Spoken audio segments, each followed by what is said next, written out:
आप सुन रहे हैं मन कही गुरतेज के साथ।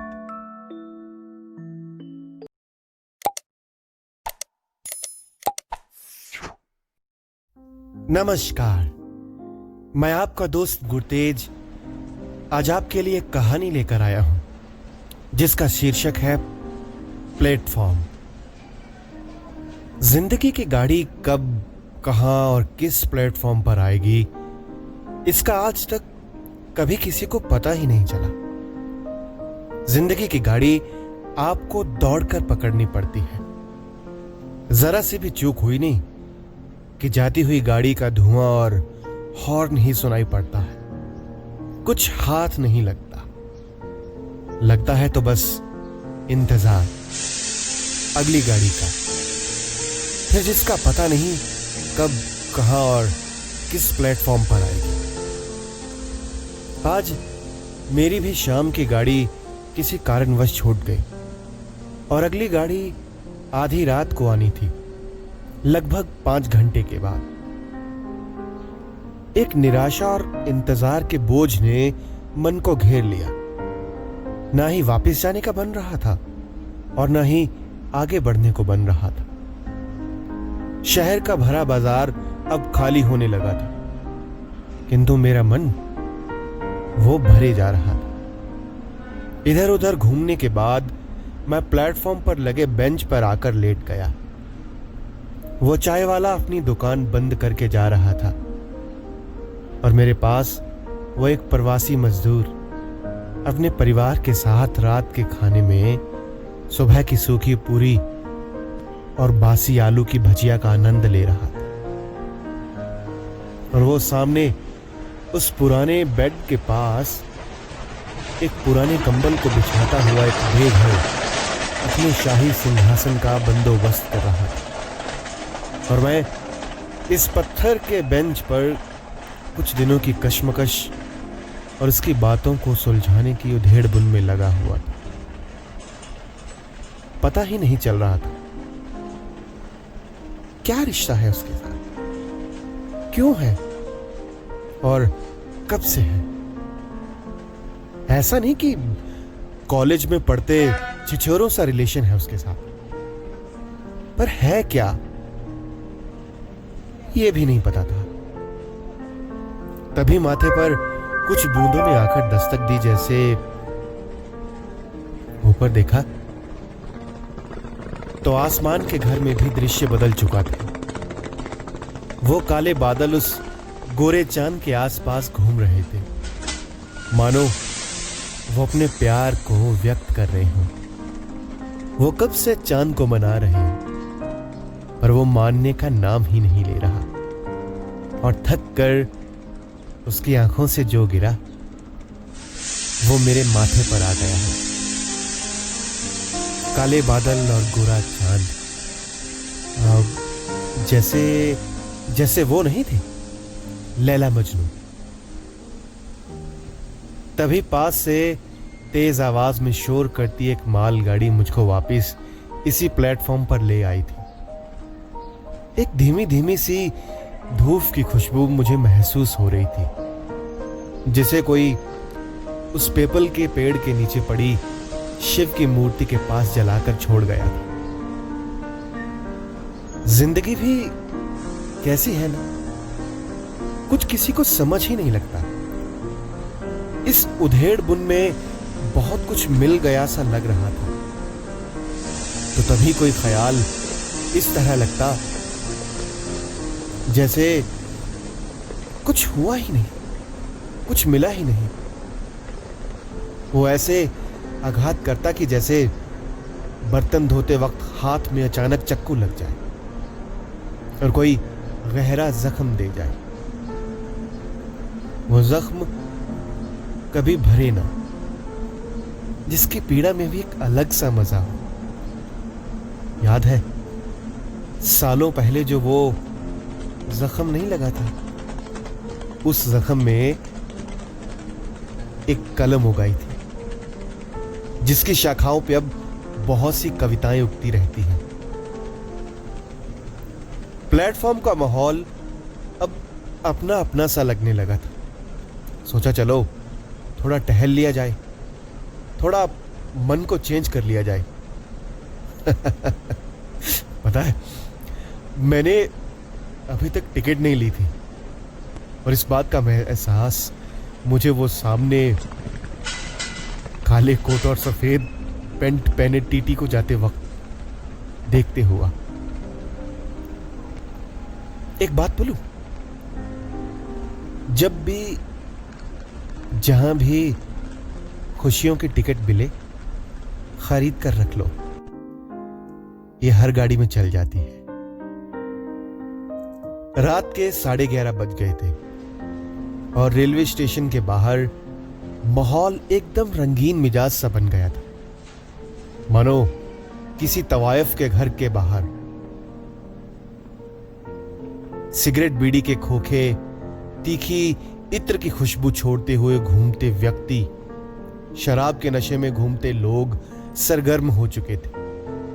वो सामने एक चाय के खोखे वाला जो रिक्शे पर एक बेंच लाद कर लाया था, वो अब इन्हें सजा रहा था। कुछ देर पहले जो माहौल यहां था वो पलक झपकते अंधेरे के साथ बदल चुका था। अब नमकीन और चिप्स की डिमांड बढ़ चुकी थी। बंद दुकानों के बाहर महफिलें जम चुकी थी। एक तो पुलिस वाले भी अपनी सरकारी मोटरसाइकिल पर गश्त लगा चुके थे।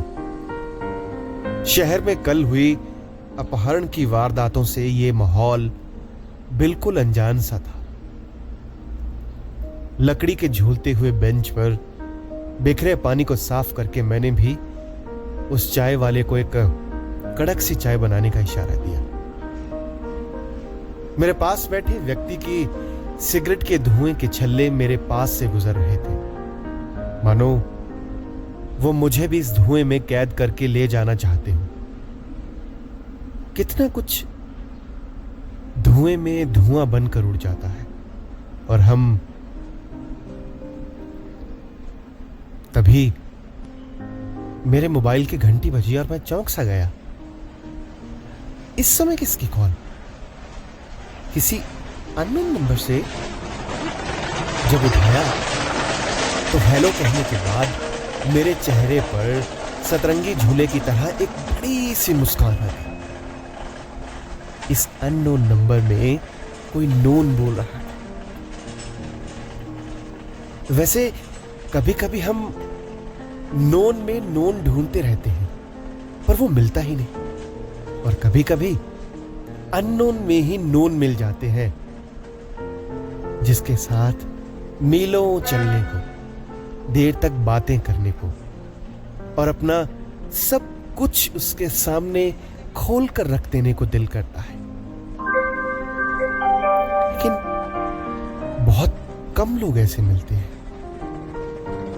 उससे बातों का सिलसिला कब शुरू हुआ पता ही नहीं चला। एक गुलाब की कोमल पत्तियों की भांति तहें खुलकर आती रही, जिसे बहुत ही चाह से महसूस करने का दिल करता रहा। कभी कभी गुस्से का कांटा हाथ में लग जाता तो अगले ही पल उस गुलाब का एहसास सब ठीक कर देता। उसकी बातें गुलकंद की तरह मन में घुलती रही। कभी कभी दिल करता बस आज मैं ही सब कुछ बोलूं, और अगले ही पल दिल करता कि नहीं, मैं किसी मूर्ति की भांति चुप रहकर उसकी खामोशी को समझूं। उसके अनेकों छाया चित्र मेरे मन में बनते रहे। जैसे एक मूर्तिकार पत्थरों को किसी का आकार देता है, किसी चित्र का आकार देता है। इंतजार का पता ही नहीं चल रहा था। समय कब पंख लगाकर उड़ गया पता ही नहीं चला। जैसे एक पल में पहाड़ों में मौसम बदल जाता है। मैं अब वेटिंग रूम में अपने फोन को चार्जिंग पर लगाकर बैठ गया।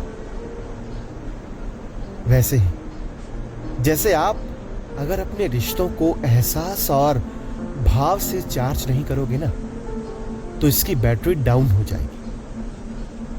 उसका साथ अच्छा लग रहा था, दूर होकर पास था। उसकी केयर बिल्कुल किसी छोटे बच्चे की तरह लग रही, निश्चल, निष्कपट और निर्मल। सब सो चुके थे और वो मेरे साथ जाग रहा था, बस मेरे लिए। ये क्या है? इसी बात की तो कोई परिभाषा नहीं। मैंने कहा, अच्छा सुनो, अब मेरी गाड़ी आने का समय हो गया है, तुम भी अब सो जाओ, रात बहुत हो गई। तभी उसके बोल मुझे सन्न से कर गए। उसने कहा, क्यों, मेरे को अपने साथ मंजिल तक नहीं लेकर चलो? मैं मौन हो गया। शब्द जैसे मेरे घर का रास्ता भूल गए।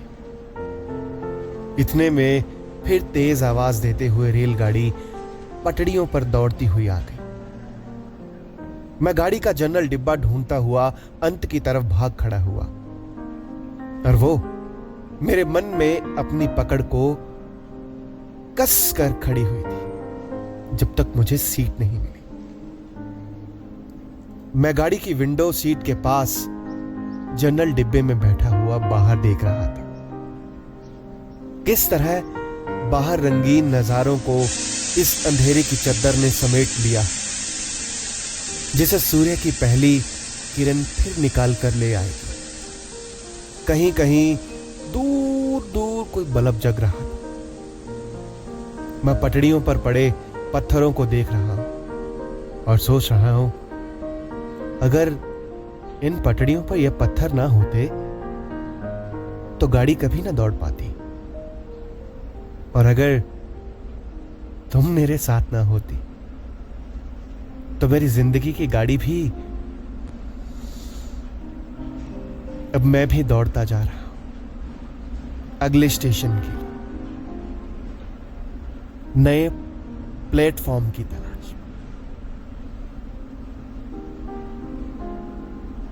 तो दोस्तों, ये थी कहानी प्लेटफॉर्म। फिर नई किसी कहानी, कविता या बात के साथ आपसे भेंट करूंगा। आपका दोस्त गुरतेज।